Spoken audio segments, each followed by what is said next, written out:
Hi, this is Dan Pastorini, and you're listening to The Grilling Truth. Welcome to The Grilling Truth's Top 10 Quarterbacks in NFL History, brought to you by Gridiron Mo, a new football app where you get to call what you think the offense or defense should do during a live NFL game and see what all other fans have called also. Check out Gridiron Mo at www.gridironmo.com.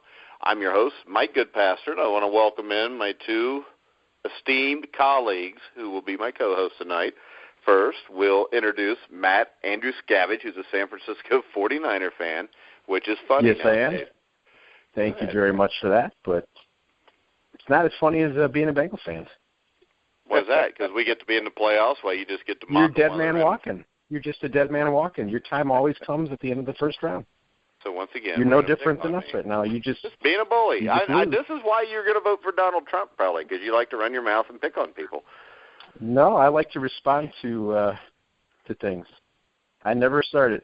I always try to finish. Yeah, that's what he always says, too. And I want to welcome in somebody that has a little bit more common sense. He's a Giants fan. Help me welcome, from New Jersey, the great Joe Rodriguez. I live in New Jersey, but I'm really from the Bronx. Okay. Well, it's the same damn thing to me. I'm from Indiana. Y'all talk funny. So... So we got the top 10 quarterbacks of all time. Matt, what was your criteria? Tried to do a good combination of accomplishments,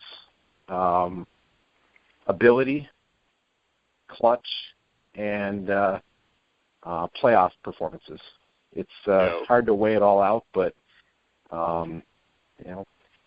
it's just one of those things where. Obviously, all these lists are going to be a little subjective, but I don't want to ignore someone that has great accomplishments but didn't do particularly good in the big game, and I also don't think playoffs can be the be-all, end-all, so I tried to weigh it out based on a combination. All right, Joe? Similar to Matt, for me, I went a lot by the eye test, the command. Were they the baddest on the field? Did they elevate their team? Did the other teams fear them? And it's weird saying that, but yeah, teams are afraid of quarterbacks, especially when they take over and they get on a roll and in a big spot. So that was part of the criteria for me too. All right, Matt, you want to start us off with your number 10? Sure. Number 10, I have Peyton Manning. Five-time MVP, the league's only five-time MVP. He's the all-time touchdown and yardage leader.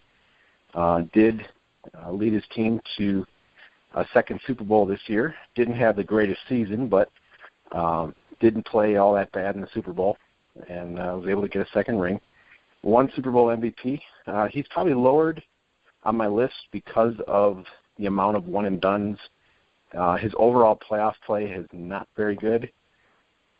He does have 45 fourth-quarter comebacks to his name and 56 game-winning drives. One of the best quarterbacks I've ever seen. But in the bigger game, not the greatest playoff quarterbacks. I had to kind of weigh that out. He's got to make this list. But, some people would put him higher. I got to get him in the list, but I just got him at 10. All right, Joe? It's funny. Matt's sentiments about Peyton Manning are very similar to my sentiments. My number 10 guy, I couldn't keep him out in good conscience. I had to put him in the top 10. That's Brett Favre. A disclaimer here: I am not a Brett Favre fan. However, his numbers, you cannot ignore them. He played a record 297 consecutive regular season games and playoff games. He had over 71,000 yards, over 500 touchdowns. Just the guy was he was unpredictable at times. He did blow as many games as he won, but you could not deny that when the guy was on, he was as good as anyone who ever played. You just can't deny the greatness. So I had to put him in the top 10. Well, Joe, Ken O'Brien was as good as anybody ever played when he was on. But Brett Favre was on much more often than Ken O'Brien ever was. But not when it mattered. To me, I don't ever put it like this. I don't have him in my top 10. I do have Peyton Manning. Actually, I've got Peyton Manning significantly higher than what Matt does. But my problem with, if you go look at highlight videos, like ESPN or NFL Network did top 10 Brett Favre moments of all time. None of them were in the playoffs or the Super Bowl. They were all, individual achievements or something he did in a regular season game. But Favre and Manning have similar issues, but I take Manning over Favre. But 71,000 yards, 500 touchdowns. The numbers are just too much to ignore. Okay, but the numbers also, on the other end, he's thrown more interceptions than anybody that ever lived also. And fumbles. He's got the fumbles record, too. He's turned the ball over more than any quarterback ever. He has a losing record in playoff games. Still a top 10 to me. Okay. Well, I think Joe's wrong there. What do you think, Matt? I don't have Brett Favre in my top 10. I understand why people would. Is Joe wrong? Yeah, when it comes to Brett He's Favre. Wrong. All right, so Joe, your 10 is invalid. My number 10 is because that's 2 out of 3. I mean, it's a democracy, and the majority wins. My number 10 is a guy that's almost never on these lists, and that's Terry Bradshaw. Not the most accurate quarterback, not the greatest mechanics, doesn't possess any great NFL records, except for one where he's tied with 4 Super Bowl wins. Or did Brady get 5? Yeah, Brady's got 4, lost 2. The reason he is here, quite simply to me, is one word, is playoffs. Won 4 Super Bowls, 2 Super Bowl MVPs, but what really separates him, to me, from a guy like a Brett Favre is, he threw a lot of picks too. But the difference is, I don't remember too many playoff games he cost his team doing it, and I remember throws in Super Bowls 10, 13, and 14 that basically won the Super Bowl for his team. So my number 10 was Terry Bradshaw. I don't have Bradshaw in my top 10, but a lot of people do. I think Terry Bradshaw is a lot like Eli Manning. He's made big throws in the Super Bowl. But if you look at his regular season numbers and compare him even to his peers of his day, they're really not very good. Just over 50% passing, same amount of touchdowns as interceptions, except for the one game he played in his last year to just tip it over to the positive end. Even his playoff numbers are very similar to his regular season numbers. But he, like you said, Mike, he did make 3 big throws, 3 or 4 really big throws in the Super Bowl. But to me, that's almost like just putting Eli Manning in. Eli Manning's a fine quarterback, but I don't think he could sniff a top 10 list. Yeah, but you know what? Eli Manning has won half as many Super Bowls. And this would drive me crazy because you just put Peyton Manning at number 10. Yeah. And you only barely put him in because of what he did in the regular season. But you said before your criteria is weighted a little bit more heavily to what guys did in the clutch. Terry Bradshaw was as good in the clutch as anybody else. Well, I don't know. When Peyton Manning's got, he's the all-time leader in MVPs, touchdowns, and yards, and he did win a couple of rings. Bradshaw essentially has 4 throws, and that's about it. And he just didn't really do a ton. He was a good quarterback, but I don't know. I just don't see where he could be in a top 10 list like this. And then I think we were pretty much done with the Bradshaw thing, right? Yeah. Whoever's up for number 9. All right, here we go. All right, Joe, what's your number 9? My number 9 is a guy I didn't see, but you just can't argue with the results, is Otto Graham. Otto Graham is the greatest winner in any sport other than maybe Bill Russell in the NBA. The guy had, 7 championships, including 3 NFL championships. The first year the Cleveland Browns were in the NFL, they won a championship, which is unheard of. Otto Graham was a great, great player.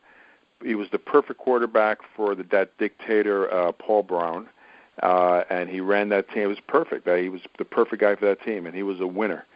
I don't even care what his numbers were. 7 championships is enough for me. So Otto Graham, number 9 for me. All right, my number 9, because I got Otto Graham actually significantly higher, because I don't see how you can call somebody maybe the greatest winner of all time in a sport and have him at number 9, but we'll let that go.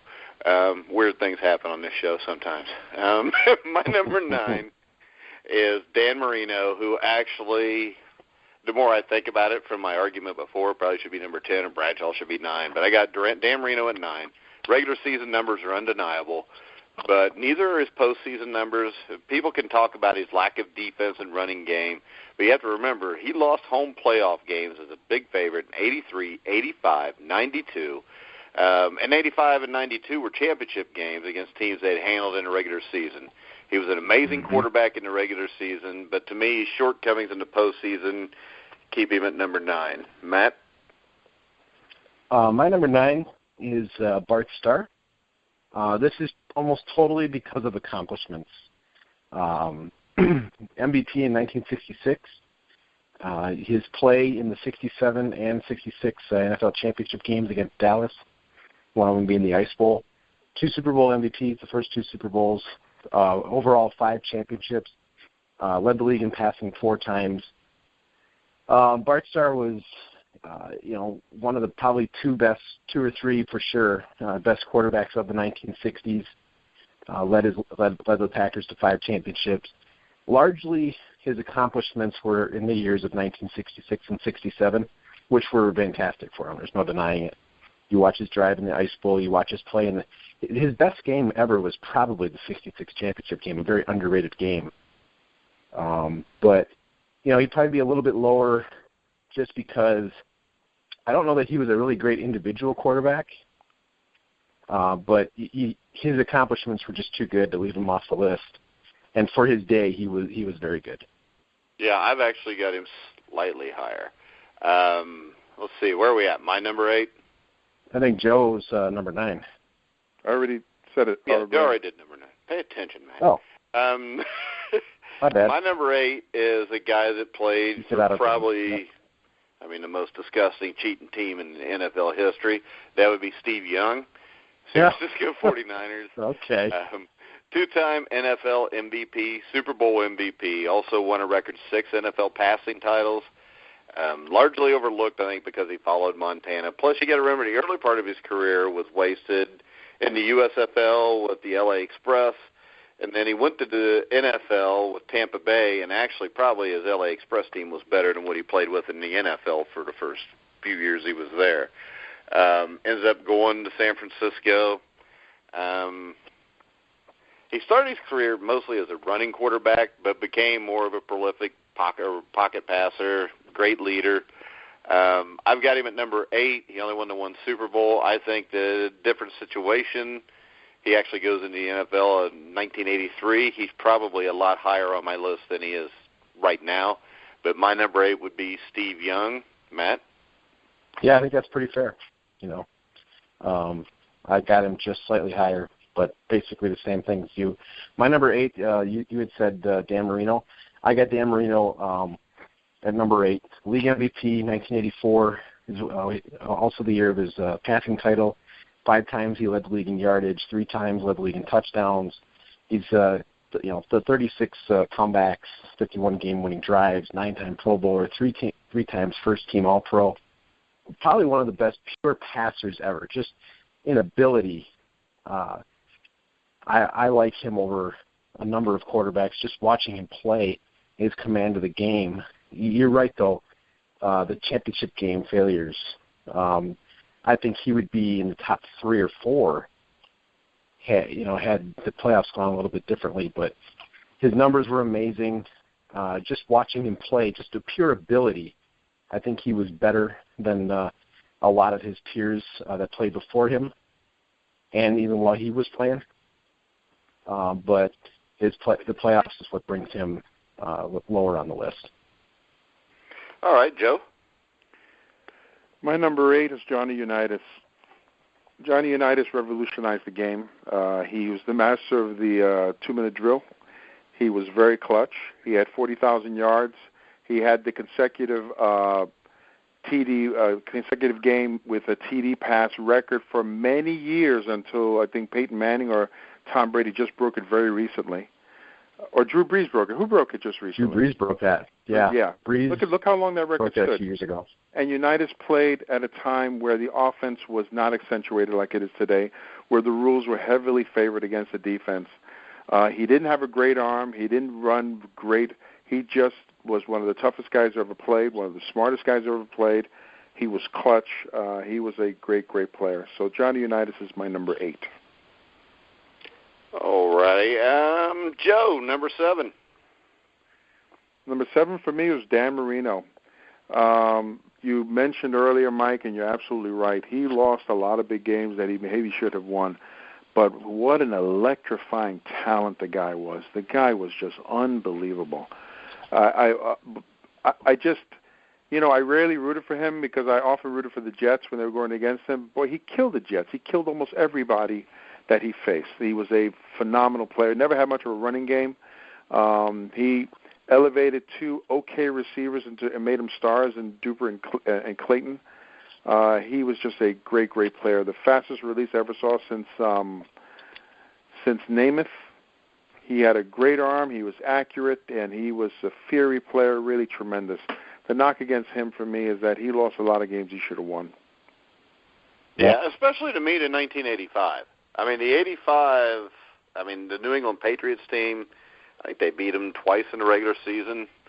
And I don't think New England had beaten them since, 1968, or had even beaten them in Miami in forever. And they come out and they dominated a game. I think he threw 2 or 3 picks. But that game to me really stood out. And, the 92 game, I think Buffalo probably did have a better team than Miami that year. Plus, they got on a roll in the playoffs. You had the big comeback win. But to me, the 85 game's unforgivable because then that made us all sit through Super Bowl 20, which was terrible. But let's face it. The way he looked in game, I believe this. I believe Super Bowl 20 would have probably still been a 46-10 game because I think Chicago would have just overran his ass. I could be wrong. Very possible. I don't know if it would have been that bad, but possible that the Bears still win. That definitely is the unforgivable game because, maybe the year before they didn't really have the defense. I think Walsh out-coached Shula. But in 85, they really should have beaten New England. Yeah, like I said, I don't think it would have led him to winning a Super Bowl there. But if you get a couple Super Bowls, it's easier to defend his playoff record than it is with just the one early in his career. Right. My number 7 is Bart Starr, which I think Matt's already brought up. I think Starr's career largely gets overshadowed by Lombardi and all the other great players that are on that team. And he was kind of a quiet leader. He wasn't a Joe Namath out there screaming, "Look at me." The stats that really give me is a passer rating of over 100 in every playoff and championship game he ever played in.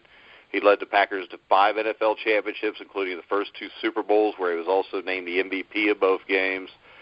You throw in a career playoff record, like I said, he was 9-1 in the career for the playoffs. I think he has to go down as one of the greatest of all time.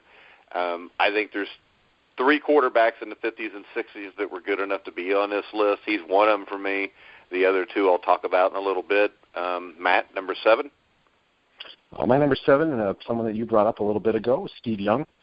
2-time league MVP, the 6-time passing, 6 times in 8 years. He had that big 8-year run from 91 to 98 where, he almost won all 8 passing titles. Just super efficient. Like we said, he was largely just a running threat. He was such a good running. He could have really been a running back. He had that kind of awareness, that kind of speed, able to break tackles. But a little bit later on, he developed into a leader and a much better pocket passer. Had good accuracy. Really was a dual threat, very very hard to beat when he can cover everybody and then he can get out and run. Had a few fourth quarter comebacks, some game-winning drives. Probably the biggest thing about him was his toughness. He took some wicked hits. That would have just sidelined guys for a long time, and he was always able to bounce back. And he'd play hurt. Just a lot of fun to watch. Steve Young is he's one of the most talented players I've ever seen. But, he also lost a lot of big games. Yeah. Especially to the Cowboys. The 2 Dallas games. Yeah. Cowboys had better teams in those years. But, yeah, I would agree with you. All right, number 6, Matt. My number 6 is Roger Staubach. He had 4 passing titles, 2 championships, won a Super Bowl in 71 and 77. 11-6 playoff record. He was the Super Bowl MVP of Super Bowl 6. 15 fourth quarter comebacks, 22 game-winning drives. He doesn't have eye-popping stats, but neither really did a lot of the guys in the 70s. And, you put him up against his peers, and he ranks up there pretty well.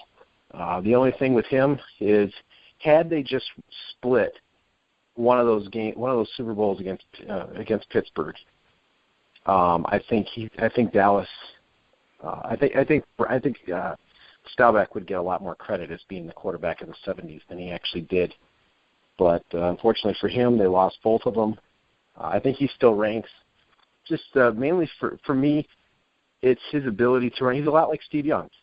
His ability to run, his ability to lead. A lot of big throws in playoff games. You think about the Hail Mary. If only Jackie Smith had caught that wide open touchdown, it was a really good throw. But it could have been a little bit better for him. But he's a guy that you just look at his ability and his leadership, and he's a guy that I would want under center. Okay, I got a question. You have Roger Staubach at number 6, and you have Terry Bradshaw not on your list? Yeah. I think he was a better quarterback than Terry Bradshaw. Why? I think he was more accurate. I think he's got better numbers. And really the only thing that separates him is a throw in the Super Bowl. So the only thing that really separates him from Terry Bradshaw is the fact that Bradshaw made the throws against Roger Staubach's team that Roger Staubach did not make. Well, John Stallworth actually held on to the ball instead of dropping a wide-open pass like Jackie Smith did. Okay, so I don't think the margin is that far off. But wait, Lynn Swann also held on to those passes. John Stallworth held on to those passes. Franco Harris made a big catch there. It wasn't just one play. They're down 35-17 in that game, and it wasn't just because Jackie Smith dropped a pass. And the thing is this. You would rip Eli Manning because one of his throws a guy caught with his helmet, but you're going to give Roger Staubach. Eli Manning. You're going to give Roger Staubach credit for throwing a 60-yard Hail Mary pass to beat Minnesota. I just think when you watch Roger Staubach play, I would rather have him. I think he was just a better player. I think he was more accurate. I think he was a better scrambler. I think he was just a better quarterback than Terry Bradshaw. Was he a better this. I believe Terry Bradshaw, outside of maybe Tom Brady, is the greatest bad weather quarterback that ever lived. And Terry Bradshaw, I think, as a quarterback, was the best at overcoming horrific mistakes. If you watch the Super Bowl 13, he throws a couple picks in that first half that about kill him. Super Bowl 14, they're down 19-17, and he throws an unbelievable pass to Stallworth to win the game. And, when you watch him, my first thought is he really runs well. Because if that's that big a deal, then I don't have Dan Marino in here. I don't have, Peyton Manning in here. Really, if you look at it, Johnny Unitas wouldn't be there. Otto Graham probably wouldn't be there. Really, half the guys in this running. Well, I know, but I just don't understand the fact that you got a guy that won 4 Super Bowls. 2 of them, he beat Roger Staubach's team in close games. But Roger Staubach is still better. Now, those teams were pretty equally matched, too. The Cowboys had the doomsday defense. 1978, they had Tony Dorsett. Tony Dorsett was every bit as good as Franco Harris. Wide receiver-wise, they had Drew Pearson, who was, I think, better than Lynn Swann, and I think he belongs in the Hall of Fame before Swann. And you had a great defense. The teams were fairly evenly matched, and in those 2 games, it came down to which quarterback made the play at the end of the game. Yeah, I know. I understand the argument. It's one of those things where I like Roger Staubach better than Terry Bradshaw. I think I would just rather have him on my team than Bradshaw. I do have quarterbacks in this list because of accomplishments. Terry Bradshaw doesn't miss it by much in my list, but I would just rather have a guy like Roger Staubach. I just think he was a better quarterback, a better player. Well, I think there are guys that are better than Eli Manning, even though Eli Manning made the big throws in the Super Bowl. Hey, Matt. Hey, watch that. Hey, but in the end, he won twice as many. And I will give Staubach this, though. Just like we talked about Steve Young, maybe he wins a couple more if he gets to start playing when he's done with the Naval Academy, but he had the 5 or 6 year commitment. But, well, and he also retired early. I think they would have had they would have had a real chance to win one or two more in 80 and 81 or even 82. Well, that's conjecture because I think Danny White was a really good and underrated quarterback too, and I just don't think that team defensively was quite as good as they had been before. Well, of course, they were definitely better in the mid-70s. All right, my number 6, I hate to say it because I can't stand him, is Peyton Manning. Very similar to Marino. He won 2 Super Bowls, though, which is why I've got him at 6 and I got Marino at 9. He lost multiple home playoff games as a 1 or 2 seed. He was a big favorite in a lot of those games. The Super Bowl, he lost his best chance to prove himself on a game-winning drive where he throws a pick 6, which I know a route was a little screwed up there, but still he makes the throw. It gets returned for a touchdown. He loses the game. And let's face it, this last Super Bowl he did not play well. He just didn't screw up as much as Cam Newton. The first Super Bowl was bad weather. We know he had problems with bad weather. Didn't scramble real good. But you can't give up the fact that he's one of the greatest regular season quarterbacks of all time. But far from in the playoffs. I mean, people give Andy Dalton a hard time because he was one and done in the playoffs 4 times. He's going to have to do that 5 more times to equal Peyton Manning. But, of course, Peyton Manning, everybody loves him, and he can do no wrong because the media pumps him up, the NFL pumps him up to be the savior. But my number 6 is Peyton Manning. Joe? My number 6 is Roger Staubach.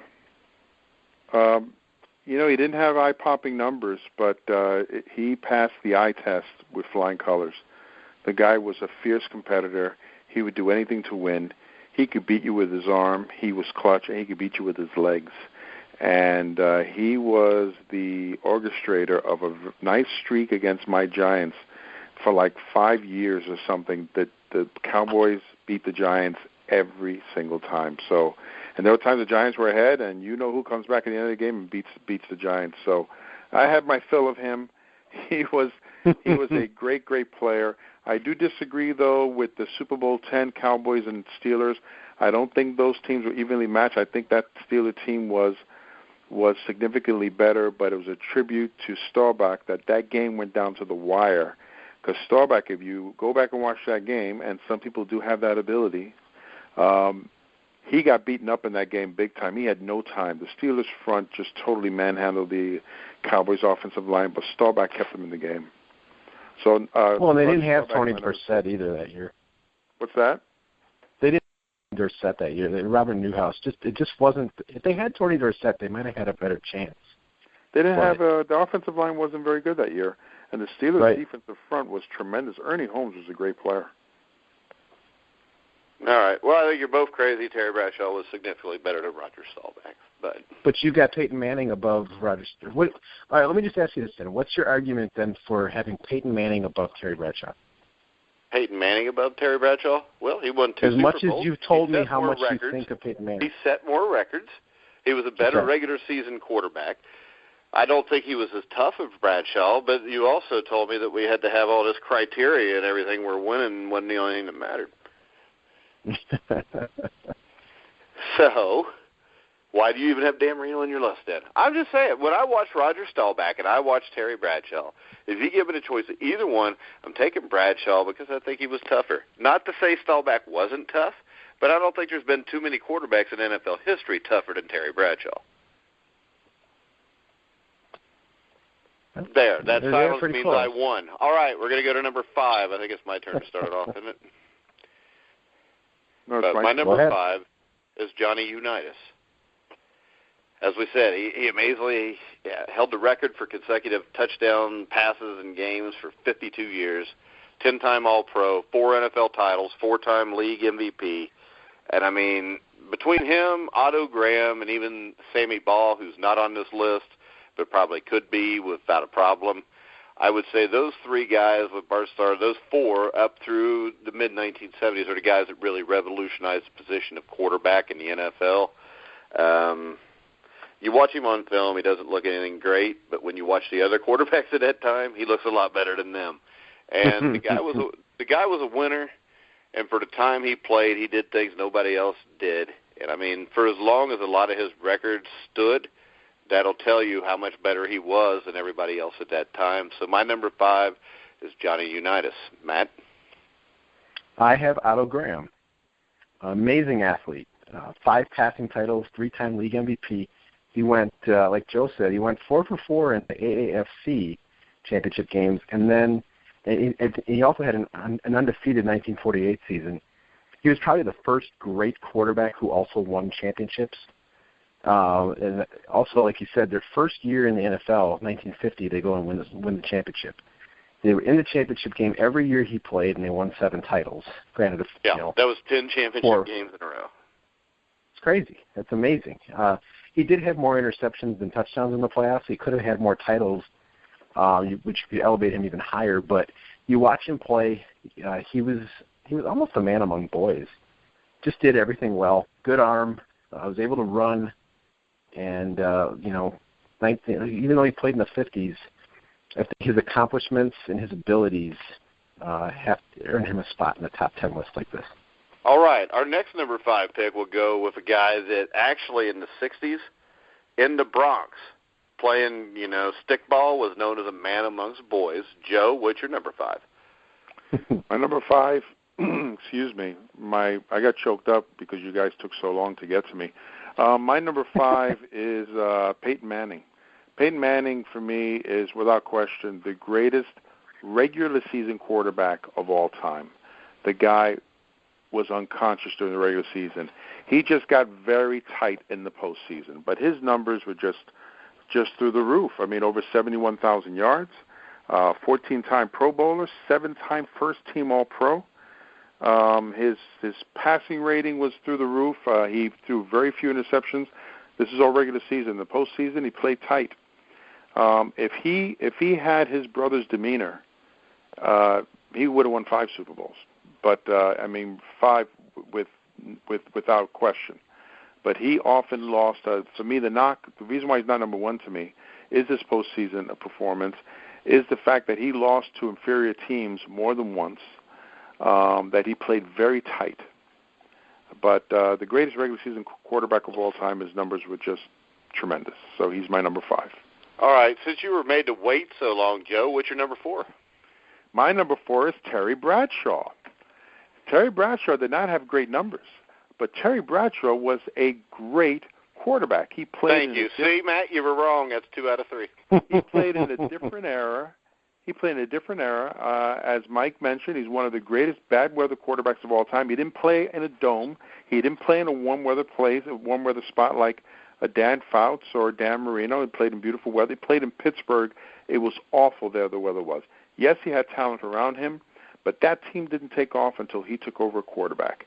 And then they were tremendous. And he also never lost a Super Bowl. Only he and Joe Montana won 4 and never lost. And he threw a touchdown pass in the fourth quarter of each Super Bowl he played in. He was great. He's a 2-time Super Bowl MVP. If he played on more of a passing team, he could have put up tremendous numbers because the guy had no weaknesses. He could do anything he wanted to field. And people forget, he was a tremendous runner as well. Terry Bradshaw is my number 4. That's a good pick, Joe. That's why you're a man amongst boys. All right, my number 4 is Otto Graham. I got him a little bit higher than everybody else, but it's really hard to look at a man that played 10 years and went to the championship game every year and not have him in the top 10, won 7 titles. He had an overall record of 114 wins, 20 losses, 4 ties, plus you add in a 9-3 playoff record, and you have a truly great quarterback. He was a 3-time NFL MVP and has the best winning percentage of any quarterback in NFL history, 81.4. And that is just not as a regular season quarterback. That's regular season and playoffs combined. So my number 4 is Otto Graham. Matt? My number 4 is Johnny Unitas. 3-time league MVP, 3 championships, 3 passing titles. He's really the father of the 2-minute offense. He's really the first guy to do that. You watch that 58 championship game and the way he led the team down the field. You just didn't really see that up until then. And a lot of guys started copying him. He calls his own plays, and he's just a tremendous player. Like you guys have talked about, probably didn't have the greatest mechanics. Probably didn't look pretty when he ran. My dad always said he looked like he was running in wet cement whenever he ran. And but he was just a great player. Just he's a winner. Like Joe had said, he was putting up numbers in an era. I mean, he puts up 32 touchdowns in 1959. I mean, guys were lucky to hit 15 touchdowns back then. He was really the first quarterback to really throw a lot more than everybody else. The whole offense was geared around that, and where everybody else was running. And the rules were totally stacked against that, and he was still able to do it. So Unitas is my number 4. All right, Matt, number 3. Number 3, John Elway. 1987 league MVP, 1998 Super Bowl MVP, got the 2 Super Bowls near the end of his career. To me, what puts John Elway above the rest of these guys that we already talked about, I think he did the most with the least. When you watch the early part of his career, from the mid-'80s through '89, he didn't have a lot around him, especially on the offense. Not a great offensive line, good offensive line, just not one of the best in the league. Running game, not much to speak of. Wide receivers were okay, but I mean they got past those really good Brown teams really on his back, but unfortunately, most of the time they played better teams in the Super Bowl, like Joe's Giants and my Niners. They weren't going to win those games, but just the fact that they even got there with the talent that they had was because of Elway. They call him the master of the fourth quarter comeback and the game-winning drives. And just watch him. Maybe the best arm I've ever seen, and his ability to run. His ability to run a 2-minute offense, pretty much as good as anybody. I mean, for a lot of people, if you could have one drive, and he'd be the guy that's under center for a lot of people. I got Elway at 3. Yeah, Joe, I assume you have him at 3, as do I. Yes, maybe the scariest guy ever to play the position. The guy could do it all. He could beat you with his legs, beat you with his arm. He was unafraid. He was cool under pressure. He did lose in the Super Bowl his first 3 shots to teams that were better than his team, but he also beat teams that were better than his team to get there. I thought those Browns were at least as good as Denver, if not better. They were better, I think. I mean, you had a lot better running game. Kosar was a decent quarterback. The Browns had a really, really good defense back then. Yeah, very underrated team. Tremendous running game the Browns had. The Browns were really good. And the thing that gets me about him, is like we talked about, what was it, Favre before, and I brought up his 10 greatest moments and how all of them were almost regular season accomplishments. I mean, we could sit here probably between the 3 of us and name off 10 game-winning drives he had in Oh, my gosh, easily. Playoff games and regular season games. Yeah, you had the 86, 87 championship games. You had the game against 89 versus Steelers. You had, what year was it where he did it to Houston, 91? 91. The drive, too. And Joe just likes him because he gave Joe his first Super Bowl championship. he didn't the Giants went out and took it, though. Yeah. Yeah, it was probably fixed like all those Niner wins. All right, so I assume our number 1 and 2 is Brady and Montana.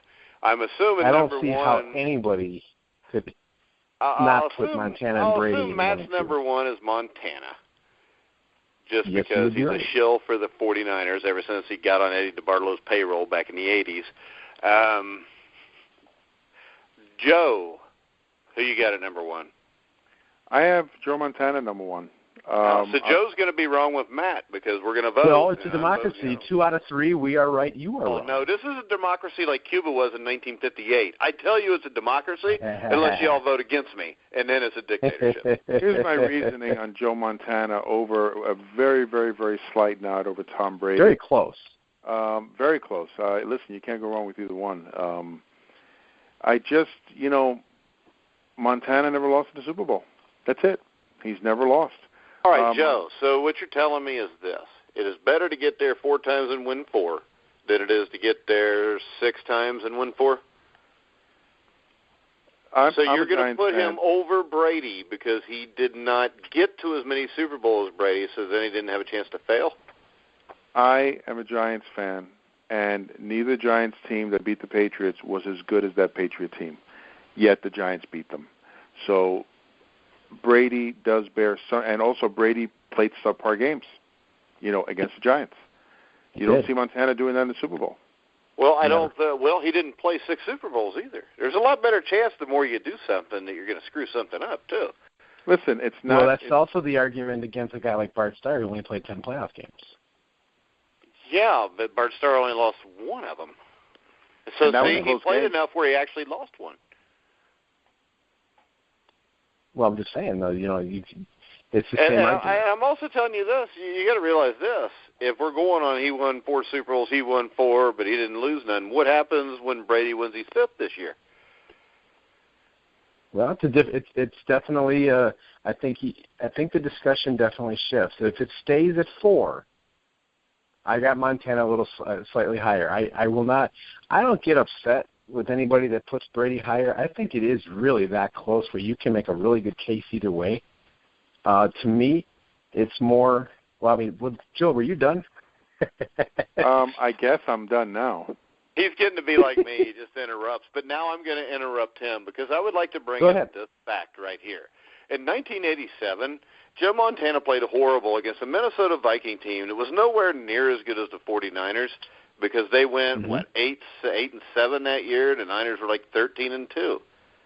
Yeah. So, I mean, I guess failing against the Vikings at home as like a 14-point favorite is better than losing in the Super Bowl? Well, just remember, Tom Brady also lost at home to a Jets team. This is kind of my point. But the thing is this, Brady in the end has gotten to 6 Super Bowls. He's won just as many, and he's went to more. Well, I didn't make that argument. I don't see how that's isn't a detriment to him to make it to more.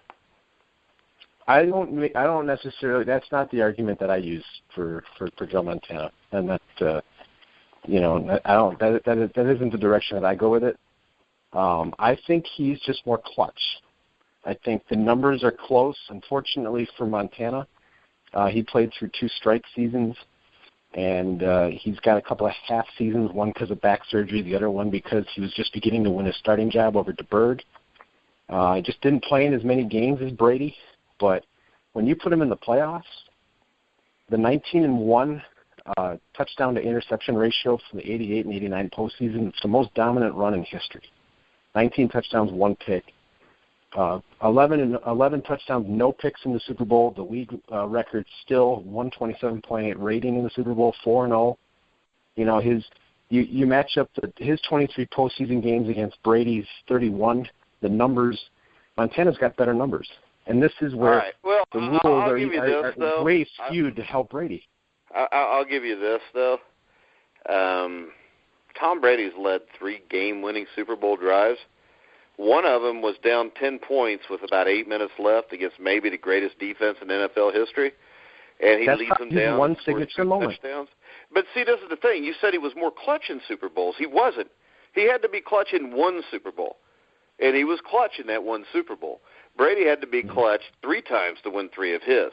He didn't get to play a Miami Dolphin team with no running game. He didn't play a Bengals team that gave his team the ball 5 times, but yet he could still only win by 5 points. And to be fair, Brady was clutch in Super Bowl 42 because he did lead them to a he led them down to score. Yeah. So that's he does deserve that credit. I mean, game. But Mike, you're arguing like we're saying Joe Schlub should be ahead of Tom Brady. Right. It's Montana. I think it is really close. Way. Well, I think it's really close too. But I just think this. It annoys me when people say he's more clutch because I've seen Brady lead 3 Super Bowl winning drives, and it also drives me nuts to hear that it's a bigger accomplishment to go 4-0 in Super Bowls than it is to go 4-2. I mean, to me, it's a bigger accomplishment to get there 6 times and win it 4 than it is to only get there 4. Now, I will give you the fact that he had to deal with probably a little bit better teams back then. Yeah, that's but the other still, thing. It's also, I think, harder to win in today's NFL. Because how many teams have won more than 1 Super Bowl since the year 2000? You got a couple. Where if you go into the 80s, they were all dominated by just 3 teams usually. Listen, I think it's a bigger accomplishment for a quarterback going into his first Super Bowl to beat a team that was undefeated in the regular season. Oh, I'm sorry. I'm talking about Eli Manning. I'm sorry. Yeah, and Eli Manning, I think, if he could get another Super Bowl or two, could be on this list. Yeah, I do too. I think if he did it 3 times, there would really be no denying. And I think another guy good. that could be on this list soon, I mean, people are going to think I'm crazy, but with the coach he's got and his playoff record, I mean, Joe Flacco. If he could get another one or two, I mean, that was a guy that at one point had, 13 touchdowns, 1 interception over 5 playoff games? And he's a guy that has, I don't think, ever lost his first playoff game, and there's only been, 1 or 2 years he's been in the league where he didn't even make the playoffs. And I think the one thing we got to realize with these top 10 quarterbacks, if you look at it, if you were to match them up with what would be our top 10 coaches of all time, I mean, Otto Graham obviously had a top 10 all-time coach. Brady did. Montana did. Yeah. Elway didn't, but Dan Reeves is a Hall of Fame coach. Mike Shanahan, the fact he won with Mike Shanahan may make him just that much better than everybody else. Bart Starr, Hall of Fame coach. Steve Young. Bradshaw. He had George Seifert. Dan Marino, I mean, it's a Hall of Fame coach, but we all know he shouldn't be. Terry Bradshaw had one of the greatest coaches of all time. The only guy here really sticks out that had to make the top 10 list with nobody that was that great of a coach. Well, Unitas had Shula. The only one really that stands out here was Peyton Manning, because I don't care what anybody says. I mean, the difference between Peyton and Manning and Tom Brady could very well be the fact that Tom Brady is with Bill Belichick, maybe the greatest coach of all time, and Peyton Manning was stuck with an overrated bum and Tony Dungy. Who's in the Hall of Fame? Yeah, who should not be. The fact that he's in the Hall of Fame before Tom Flores, who won 2 Super Bowls, is an absolute joke. Same with George Seifert, won 2 Super Bowls. Tom Flores definitely belongs in the Hall of Fame. Yeah, Tom Flores, I mean, George Seifert just kind of took over the reins and ran with what Walsh had. He didn't screw it up. The thing that hurt Seifert a little bit is we know Flores had trouble in Seattle, but, I mean, Seifert tanked pretty good in Carolina. And what were they, 1-15 when he got fired? Yeah, they were not. But, I mean, to me, Tony Dungy's nowhere near a Hall of Fame coach. And, I mean, the fact that he is a Hall of Fame coach will tell you the kind of world we live in. I'll just leave it at that. And that was a political message brought to you by Donald Trump. Who I do not support, but Matt's leaning that way. No, he's not. Because Matt wants to make America great again. Now, for the record, though, I think for the number 1 and 2, there's a reason why pretty much everybody, if you don't have Montana and Brady at your 1 and 2 in either order, I think you really need to learn more about NFL history, because I believe really this, though. I believe Elway does belong in that conversation. Yeah, I don't think Elway is that far off of them. Yeah. I mean, I really don't. Just the overall package, it's got to be Montana. When you look at Dan Marino and what Dan Marino had and what everybody uses as his excuse, we got to 3 Super Bowls with teams like that. How about some of the guys? How about some of the guys that are great that didn't quite make our lists? Well, to me, Roger Staubach and Troy Aikman were 2 of the first ones. Yeah, Troy Aikman and Terry Bradshaw were the 2 that I was thinking of. Sammy Baugh was a great quarterback, all-time great. Yeah, Sammy Baugh was great on both sides of the ball and was maybe the best punter in the NFL at the time also. And he sure was. And he was a great defensive player. Also. I really like Kurt Warner. I thought Kurt Warner had a good career. He just needed to have a longer career. Yeah, them damn Giants screwed up his career, Joe. What's that? Those damn Giants screwed up his career. Well, if they beat the Steelers or the Patriots in one of those Super Bowls, he probably makes a lot more top 10 lists. When he was healthy, that really was the dynasty that never was with the Rams. Because if they win in 01 and he's healthy in 02 and 03. That the league was the way it was. I don't even think it's him healthy. I think if Dick Vermeil just doesn't retire, he probably wins. That's the other thing. Dick Vermeil retired. You could thank Mike Martz for that Super Bowl 36 loss. No question. Yeah, he was a moron. We need to have him on the show to ask him about Super Bowl 36. Yeah, why did you go away? Where's Marshall Faulk? Yeah, why did you go away from Marshall Faulk? That even the Patriots were wondering why you did that. Right. Yeah, you'd have thought he slept with Martz's wife or something the way he stayed away from it. He only touched the ball like 16 times. And when you got one of the greatest all-around football players of all time, not even running back, He's got to touch the ball 25 times in that situation. Yeah, no doubt. I mean, Roethlisberger's got 2 Super Bowls. I don't know if he'll ever hit a top 10. Drew Brees, another great quarterback. He's got to be getting close to one of these lists. Who are some of your guys? Kenny Anderson. Kenny Anderson was a terrific player, very underrated. Yep. Agree. Sammy Baugh, as I mentioned. I tell you some guys that would not make this list, and I know our listeners will probably throw things at me on the radio, that is. Jim Kelly would not make my list. Dan Fouts would not make my list. Joe Namath would not make my list. No, Joe Namath, he's remembered for one game and didn't even throw a touchdown in that game. But, if you watch that game, he actually played very well. Yeah, he did. But that's about it. He changed the calls at the line of scrimmage. He was 12 for 21. No, but he played well because he called every play at the line of scrimmage. Well, good for him. He controlled that game. So why didn't he call more plays where he could have completed more passes? Because he was 12 for 21. Because he wanted, unlike the Goodpaster theory, he wanted to win the game. He didn't want to be the man. Really? Yes. Yeah, but you know what? If you can't beat a man, what the hell is the use of winning the game, Joe? You want to win the game, that's it. Yeah, but you want to be able to get the hose after the game, and if you ain't the man, the running back might get the hose. Wow, he was going to have trouble either way. You have a lot of editing to do after this. That was brought to you by Donald Trump also, who has said that before. I look forward to our conversation if and when Eli wins another one. Then he cracks the top 10. It's according how he wins it. If he's like putrid during the regular season and then does it in the playoffs, I don't know. But he needs to have 1 or 2 really good regular seasons and then have a playoff. He has had several good regular seasons.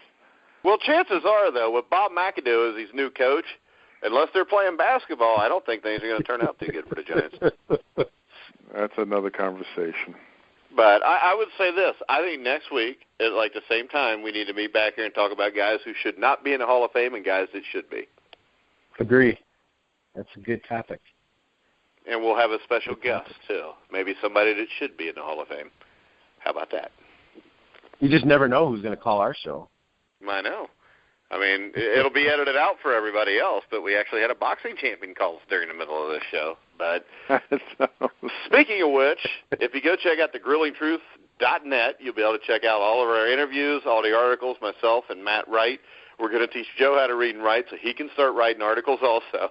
I'm just kidding because Joe's the one who has to edit all my, whatever you call it, hieroglyphics. Tomorrow night, you have to check us out. We'll have former IBF junior welterweight champion Vince Phillips. I'm pretty sure he's going to call in at the right time tomorrow night. Next week, on Monday evening, you'll be able to hear an interview of myself and former San Francisco 49ers center Randy Cross. I know Matt's going to try to get off for that because we're going to do the interview during the day. But we'll have Randy Cross on Monday. Wednesday night, we'll have former San Francisco 49er legendary defensive lineman Dana Stubblefield. And next Thursday night, we will have former Pittsburgh Steeler wide receiver Ernie Mills. And then Thursday night, we'll also have the Hall of Fame discussion with myself, Matt, and Joe. So any final words, Joe? Looking forward to the start of baseball season. Oh, my God. Here we go. Your Mets going to be getting back?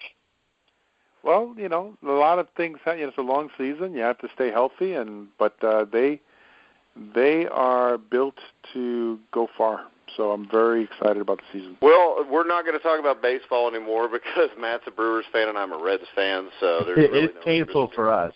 Yeah, there's no interest. I mean, season's over by April 10th for both of them. Oh yeah, I'm excited for opening day just because opening day is fun in Milwaukee, but that's really where it begins and ends.